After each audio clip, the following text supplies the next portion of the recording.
Gary Lindsay-Moore, and I am the boss of Gary Lindsay-Moore Photography. I started doing photography when I was 16. I went off, I did 2 years at Nuneaton, and I kind of learned basics there. Then I went off to Gloucester and I did a 3-year course in photography. Ever since then, I have done photography.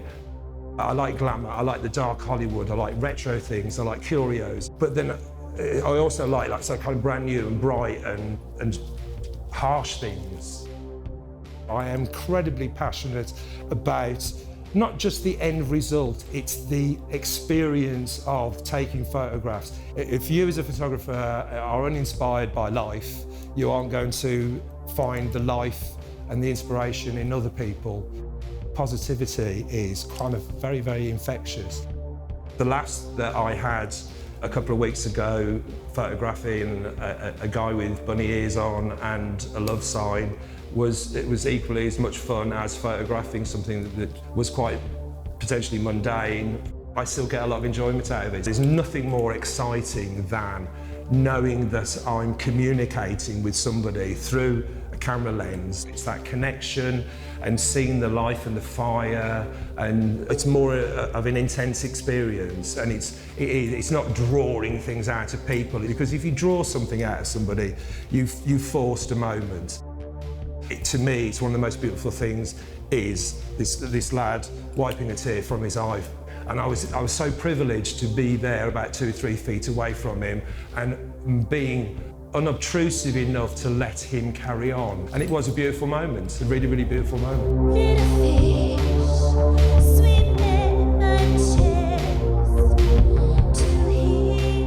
What's important to me in a photograph is that we've worked together and we've found something that you're comfortable with, but I think you should be able to come away with a feeling of the person. They themselves are having a story that they want to tell, and maybe it's the way they're dressed, whether it's their attitude, it may be the scars, their tattoos, their piercings, their haircuts. Those sort of things are very, very beautiful. Badwonderland I kind of created for me as a place to exist. I need to step into something where all my old rules didn't apply. Me and my friend started doing some pictures. He looks really, really cool in the outfits that he wears, so we went off and did some photographs in the back streets of Birmingham. Him dressed in a tweedy country outfit, wearing a huge rabbit mask. I kind of liked the Alice in Wonderland-y feel to it, and we started introducing more people. We introduced an Alice character, and it was like Alice had gone back into Wonderland. She was a little bit older, maybe a few problems attached to her. She's got a little bit of body art, started meeting some strange people. And it felt like a right place for unusual things to exist. So I created the term Badwonderland, and it's sort of where I feel that people, if they have any sort of kind of constraints about how they want to be seen in a picture, that they can just come into this little temporal world that I've kind of created, which is fantasy. It can be dark, it can be light, it can change around. It's a place where the rules don't apply. And it's just something that evolved, and it kind of sits nicely with me.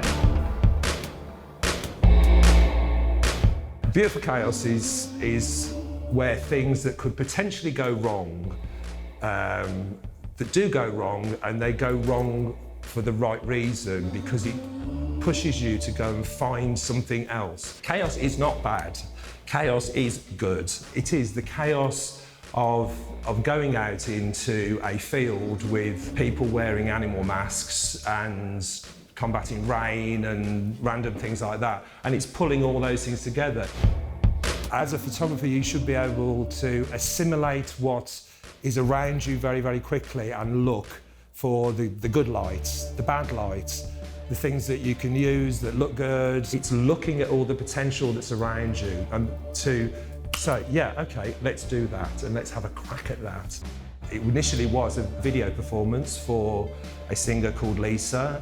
I think it's the one that produced the most interesting and diverse ideas against completely what we set out to do. The light was failing, we were trying to get things like makeup done. Around us were these just amazing random things, like a room half full of glass light globes. In the end, the actual great shots came from using the light from the video camera, and it was just the complete unpredictability was one of my sort of kind of life-affirming chaotic experiences where what you set out to do just never happens, and then what you do is you find somewhere and you just embrace the moment. True things that defines me, I think there's a rainbow of things, but what I don't put myself in ever as a bland photographer.